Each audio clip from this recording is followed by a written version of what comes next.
Buona domenica. Dunque, ieri a Genova Beppe Grillo ha partecipato alla manifestazione dei tranvieri e di fatto, secondo alcuni, ha dato il via alla campagna elettorale del Movimento 5 Stelle. Di questo e di molto altro, incluso delle privatizzazioni della RAI e di quello che sta accadendo con la decadenza di Berlusconi, parliamo con un esponente del Movimento 5 Stelle, da tempo assente dalla TV, con Roberto Fico, presidente della Commissione di Vigilanza. Prima, come sempre, la scheda di Lorenzo Gaggi.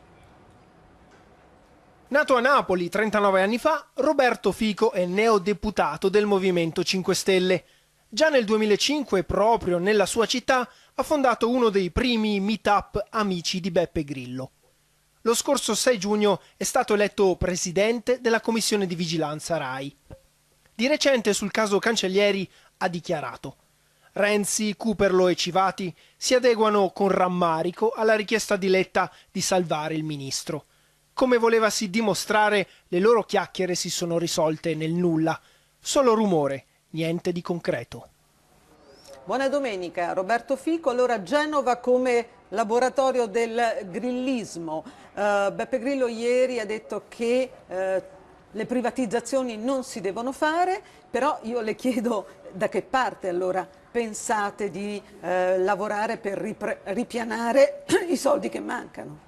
Buongiorno a tutti. Da Genova non è il laboratorio, non parte il laboratorio del grillismo. Da Genova deve partire un nuovo laboratorio di cittadinanza attiva, dove siano coinvolti davvero lavoratori e cittadini per tutelare i loro beni e il bene comune. Da Genova parte quello che noi sappiamo già che è avvenuto in tutte le zone, in tutti i comuni d'Italia, ovvero le società partecipate sono delle società in cui la politica ha messo persone, clientele, ha creato tutta quanta una rete che porta a deficit di bilanci mostruosi. Quindi una mala gestione, una mala politica ha portato queste società partecipate ad essere in qualche modo in sé distrutte. Allora questa politica adesso non può dire noi privatizziamo quello che noi non abbiamo saputo gestire. Questa politica va cambiata, va innovata e siamo noi che gestiamo i nostri beni pubblici, anche quindi le nostre società partecipate, con un altro modello. Pensi che a Genova i consiglieri comunali del Movimento 5 Stelle hanno presentato un emendamento in ordine del giorno per far sì che la privatizzazione venga scongiurata, ma anche per dare nuovi modelli di governance e di partecipazione, dove il piano industriale venga scritto in modo partecipato dai lavoratori, che sono coloro che... Sì, però Roberto Fico, i lavoratori c'erano anche prima, i sindacati ci sono stati in tutti questi anni, i cittadini sono quelli che per primi non pagano il biglietto quando salgono sull'autobus. Allora, una parte dei cittadini al massimo che non pagano il biglietto. Una buona parte dei cittadini magari non paga il biglietto, ma il problema è molto più profondo. C'è una politica che noi eleggiamo come parlamentari, consiglieri regionali, consiglieri comunali, sindaci, che poi non sanno amministrare i nostri beni e decidono di privatizzare. Allora, se dobbiamo seguire questo modello, allora non le facciamo proprio più le elezioni, facciamo qualche altra cosa e nominiamo solo i commissari. Invece noi pensiamo che con nuove forme di partecipazione cittadina, nuove forme di governance, con la responsabilità individuale che diventa una responsabilità collettiva, possiamo riappropriarci davvero delle istituzioni, dei nostri beni comuni e far sì che funzioni. Quindi la posizione del Movimento 5 Stelle sulle privatizzazioni che il Presidente del Consiglio Enrico Letta avrebbe annunciato, parlo dell'ENI, parlo della SACE, delle grandi stazioni, la vostra posizione è negativa? È negativa assolutamente, perché significa solamente svendere. E dopo 2 anni dobbiamo svendere altri pezzi di Stato, invece noi dobbiamo riacquistare sovranità, noi abbiamo perso la nostra sovranità, loro la vogliono svendere, noi la vogliamo riacquistare, se noi riacquistiamo la nostra sovranità le cose andranno meglio perché possiamo gestirle in maniera libera e indipendente e con la nostra responsabilità. Le privatizzazioni di Letta sono solo un regalo che non mettono a posto niente, vanno un poco a finanziare il debito pubblico, un po' a diminuire il deficit, ma non serve a niente perché dopo 2 o 3 anni ci ritroviamo punte da capo e dovremo dare altri pezzi di Stato via. Ricordo male o qualche tempo fa sul suo blog Beppe Grillo però sosteneva che 4 milioni e mezzo di stipendi pubblici sono insostenibili per questo Stato. Me lo ricordo, è una cosa che ricordo male o per lo me, dicevo davvero? per me è insostenibile che i manager anche pubblici in questo paese vengono strapagati e poi quando vanno via lasciano le aziende distrutte. Questo non è E possibile. voi che cosa state facendo per gli stipendi dei manager anche pubblici che, come dice lei, sono ultrapagati? Ed è vero, perché c'è una recente statistica che mostra come i manager pubblici italiani sono i più pagati rispetto Nel nostro programma in Europa. Parlamento noi vogliamo mettere il tetto agli stipendi dei manager pubblici e soprattutto un tetto in realtà esiste perché corrisponde al più alto grado di un magistrato.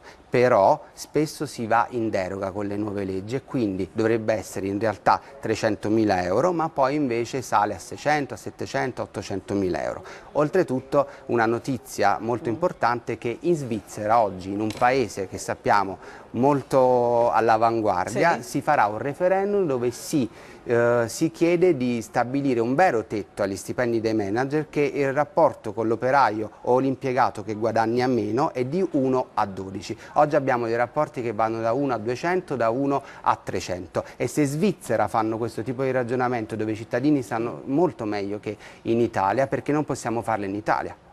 È una bella domanda. Lei che idea si è fatta? Perché non si è fatto finora in Italia? Perché abbiamo un rapporto tra bande, un rapporto molto familistico, un rapporto di casta dove tutti hanno qualcosa da Difendere. dare a qualcun altro o da difendere, sono tutti in qualche modo sotto ricatto ed è una casta che è autoreferenziale e si perpetua nel tempo, quindi abbiamo bisogno proprio di persone nuove, di libertà nuova, di idee di futuro, di capacità di costruzione. Io le dico, quando noi parliamo anche, prego. Sì, no, volevo chiederle, al di là degli annunci, Sì. no? Domenica prossima a Genova, in Piazza della Vittoria, c'è il terzo Vaffa Day. Il terzo V-Day, il nostro terzo V-Day.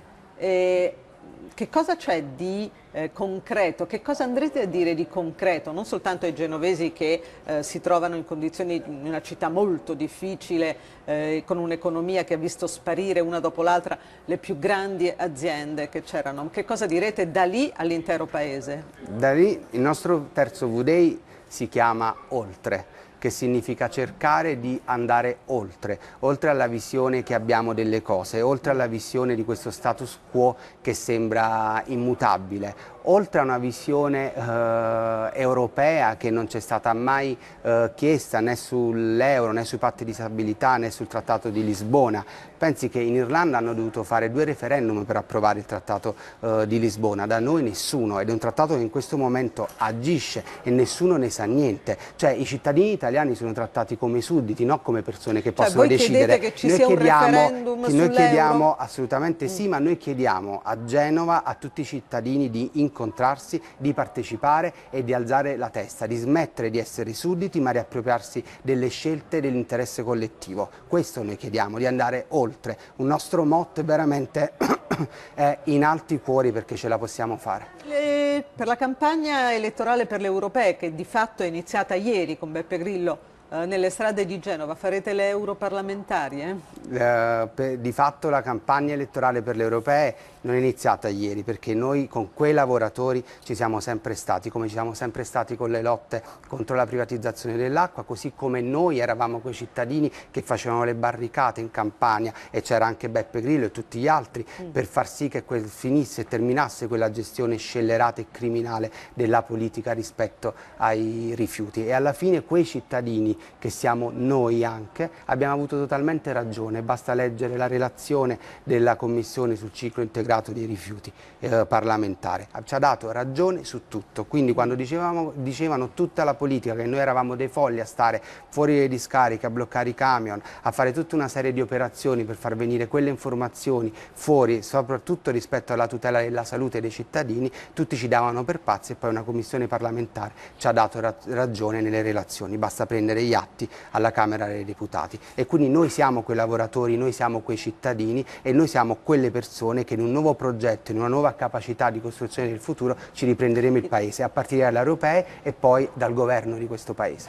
In un nuovo progetto vi riprenderete il paese. Intanto però io leggo l'intervista che il nuovo tagliatore Cottarelli, arrivato da Washington, ha dato, se non sbaglio, a Stefania Tamburello del Corriere della Sera, e lui, Cottarelli, dice espressamente: l'obiettivo della spending review sono tagli per 32 miliardi in 3 anni, nessun settore resterà escluso e le prime misure concrete si vedranno tra marzo e aprile, a cominciare dalle auto blu. Allora, io di auto blu qui ho parlato con gli ospiti dell'intervista negli ultimi anni, una domenica sì e una no, ma voi che state lì da un anno sulle auto blu ancora non avete fatto niente? Cioè siamo ancora a parlare di auto blu? Allora, noi siamo lì in Parlamento da 8 mesi e in 8 mesi siamo riusciti a fare invece, approvare da oggi in legge un emendamento proprio sulle auto blu che ci farà avere un risparmio di 1 milione di euro. Poi abbiamo approvato anche un emendamento che fa sì che venga equiparata immediatamente, cioè che praticamente venga vincolata la diaria dei senatori a vita alla loro effettiva presenza in Parlamento, perché gli viene corrisposta la diaria dei senatori a vita anche se la loro presenza non è in Parlamento. No, è molto importante, perché noi dobbiamo ristabilire anche dei principi e abbiamo fatto anche in quegli emendamenti che le dicevo prima, abbiamo introdotto il car sharing alla Camera. Si immagini Cicchitto e Bersani che insieme vanno in macchina a Montecitorio. Ma a Montecitorio si vedono spesso, non dico Cicchitto e Bersani, ma si vedono spesso esponenti di partiti diversi, si parlano. Sì, quello comunque, sicuramente, ma le dico come battuta, in macchina insieme, in una nuova visione anche di mobilità. E tuttavia, Roberto Fico, però questa è la nostra... 32 miliardi in 3 anni, da qualche parte andranno tagliati. Voi allora, che cosa suggerite? Voglio fare un ragionamento su questo. Quando noi parliamo... Come Ciriaco De Mita. Ai tempi anche Ciriaco De Mita faceva il ragionamento. Facevo il ragionamento, molti fanno il ragionamento, poi dipende però la credibilità di chi fa i ragionamenti. De Mita non ha sicuramente la mia credibilità. Beh, questo sì, però lasciamolo dire. Lo lasci dire a una persona della Campania anche. Una cosa importante su questo punto da dire è che noi siamo stati eletti come parlamentari anche per fare la spending review. Allora noi dobbiamo invece, come parlamentari, come governo, chiamare una persona dal famoso e famigerato Fondo Monetario Internazionale per fare la spending review. Significa che noi, come governo, dico il governo Letta, non è in grado di fare una spending review e noi come Parlamento non siamo in grado di fare una spending review. Secondo me questo non può essere possibile, quindi per fare la spending review noi diamo 200.000 euro all'anno a un nuovo membro per fare la spending review. Io gliene darei anche 500.000 se arrivassero dei concreti perché noi già risultati. guadagniamo dei soldi proprio per fare anche la spending review, quindi noi lavoriamo a quello e le dico che il Movimento 5 Stelle è una spending review che cammina. Immediatamente abbiamo rinunciato senza nessuna legge ai 42 milioni di euro di rimborsi elettorali, abbiamo rinunciato a metà delle nostre indennità, restituiamo l'eccesso delle diarie. Io, come tutte le altre cariche istituzionali del Movimento 5 Stelle, abbiamo rinunciato alla doppia indennità di carica che ci spetta, abbiamo rinunciato a tutte le auto blu. A che punto è il progetto del contro il finanziamento dei partiti? Lei ne sa niente?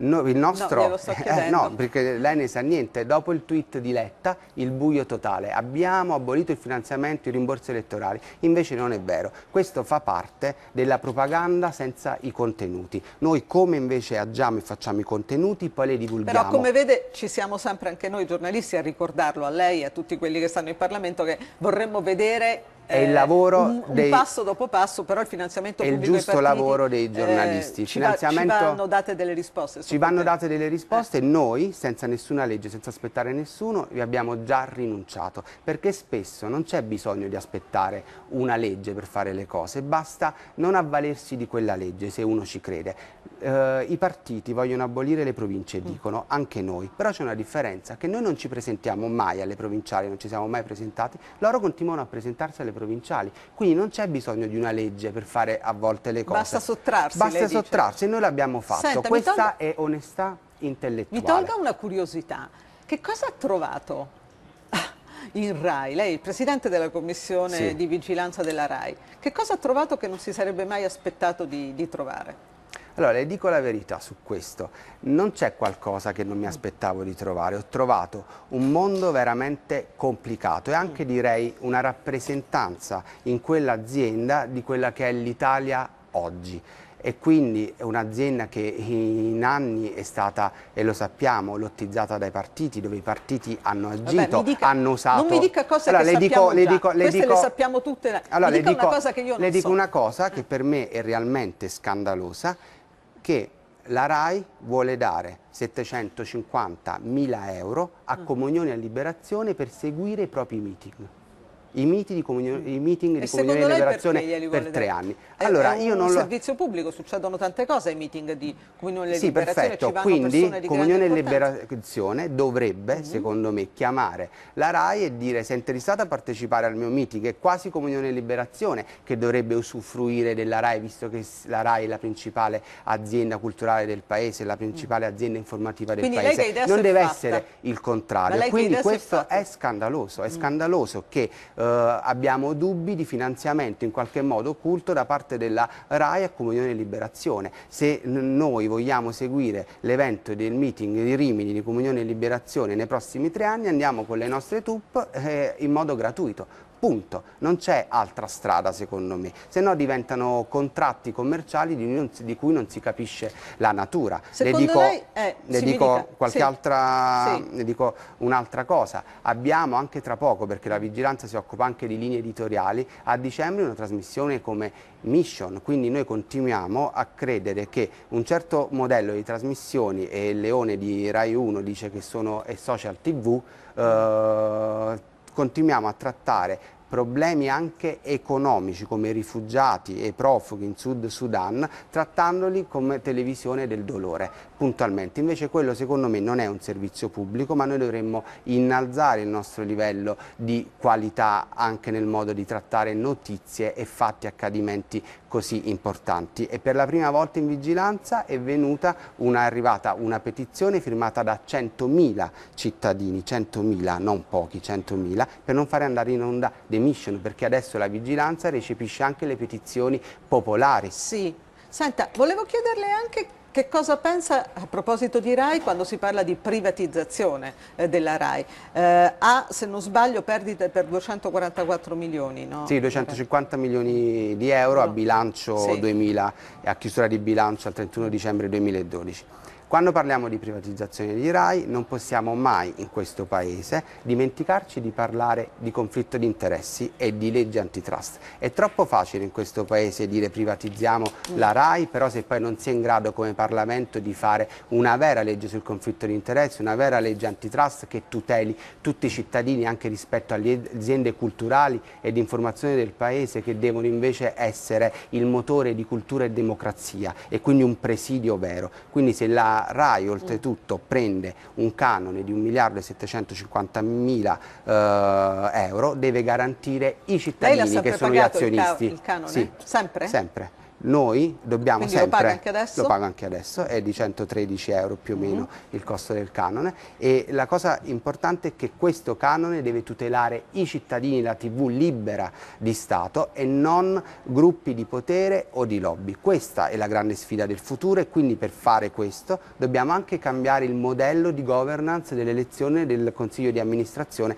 della RAI. Perché il direttore generale magari è scelto, come è successo per Gubitosi, con una chiamata e una telefonata di Monti, invece con un modello trasparente e partecipato? Sarebbe interessante vedere come erano stati scelti anche tutti quelli precedenti. Comunque Gubitosi, perché adesso ci sono, conosco la questione precisamente, le riporto un fatto, ma è chiaro che vale per tutti i direttori generali della RAI e per tutti i presidenti del Consiglio di amministrazione della RAI. Lei prima parlava di conflitto di interessi, quindi veniamo ovviamente a parlare di Berlusconi e della sua decadenza. Che cosa succederà secondo lei mercoledì?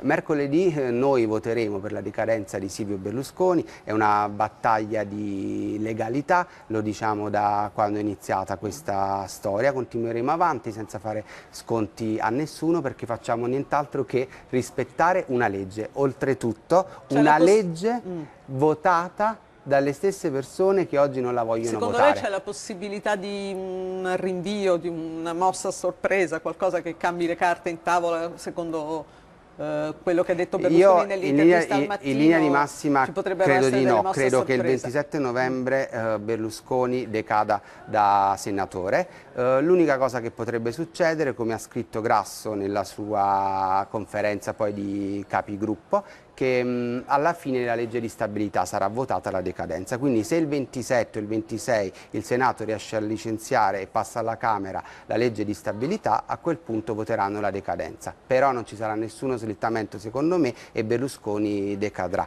che è anche un po' il programma che si è fatto Alfano col nuovo centrodestra. Senta, il ministro Cancellieri è convinta che nei suoi confronti ci sia un complotto, cioè che far cadere lei fa parte di un processo più ampio di indebolimento evidentemente del governo o anche di indebolimento della sua figura di ministro della giustizia. Lei che idea si è fatta? A me le chiacchiere da palazzo, come spesso fanno questi personaggi, non mi interessano in realtà. La cosa che mi interessa è che il Ministro di Grazia e Giustizia è il Ministro che intrattiene rapporti con i Ligresti, che è una famiglia, come sappiamo, criminale, condannata, e che quindi non deve avere... Famiglia criminale adesso... Non deve avere in nessun modo rapporti, non devono avere in nessun modo rapporti col Ministro di Grazia e Giustizia, ma devono affrontare le procedure normali come tutti i cittadini, perché tutti i cittadini sono uguali di fronte alla legge e tutti i cittadini devono avere lo stesso accesso a trattamenti diversi. Quindi un ministro come Cancellieri, che non è più secondo me integro e super partes, deve dimettersi, perché è a garanzia di tutti i cittadini dello Stato italiano. Voi ci riproverete in Senato. Sì, noi ci riproveremo in Senato. Che cosa vi fa credere che in Senato potrebbe andare in modo diverso da come è andata alla Camera? No, al di là di quello che ci fa credere l'esito di un modo diverso o meno, la cosa importante è che noi ripresentiamo la stessa mozione al Senato, perché noi dobbiamo ristabilire dei principi e le cose in cui crediamo. Io le dico oltretutto, le volevo dire altre due cose, che noi abbiamo presentato, ed è molto importante, la legge sul reddito di cittadinanza, e soprattutto lunedì e martedì discutiamo e votiamo una mozione sul tetto alle pensioni d'oro, che supera anche i vizi che aveva trovato la Corte Costituzionale. Quindi con la nostra mozione, se verrà votata da tutti i partiti lunedì, martedì, i pensionati con una pensione irrisoria potranno avere una mensilità aggiuntiva, levando per dire 10.000 euro al mese a Lamberto Dini o Giuliano Amato, che fanno parte delle pensioni d'oro. Ma su queste Quindi cose sfido oggi tutti i partiti martedì a votare e fare avere una mensilità in più di 512 voi euro avete fatto degli accordi ai pensionati che hanno la pensione minima. Voi avete minima. fatto degli accordi, cioè vi parlate con gli altri partiti, perché sennò voi presentate delle mozioni che poi rimangono lettera morta, e allora poi ha ragione Marine Le Pen, che nell'intervista al Messaggero mi ha detto vabbè, ma il Movimento 5 Stelle è un movimento puramente protestatario. Quindi le chiedo... Noi siamo anche puro dialogo, nelle commissioni noi lavoriamo con tutti. Pensi che noi abbiamo votato la mozione appunto Giachetti o abbiamo votato delle mozioni di Marcon e di altri partiti sugli F-35 per non comprarli, i cacciabombardieri. Quindi noi dialoghiamo, nelle commissioni lavoriamo insieme, e se si fanno gli interessi dei collettivi, i primi a trovarci d'accordo sulle cose siamo noi. Siamo in chiusura, mi dica che cosa ha pensato quando ha visto che Enrico Letta diceva all'Europa se continua col rigore con gli ayatollah della severità, Beppe Grillo va al 51%. Io penso che Letta non deve chiudere con questa chiosa, se no Grillo va al 51%, se no gli italiani non hanno più niente, se no gli italiani muoiono, se no gli italiani non arrivano a fine mese, no se Grillo arriva al 51%, perché l'interesse di Letta deve essere gli italiani, non l'interesse o meno di far salire o scendere un movimento. Grazie Roberto Fico del Movimento 5 Stelle per essere stato con noi, grazie a voi che ci avete seguito in questo sabato invece che la domenica, ci rivediamo domenica prossima.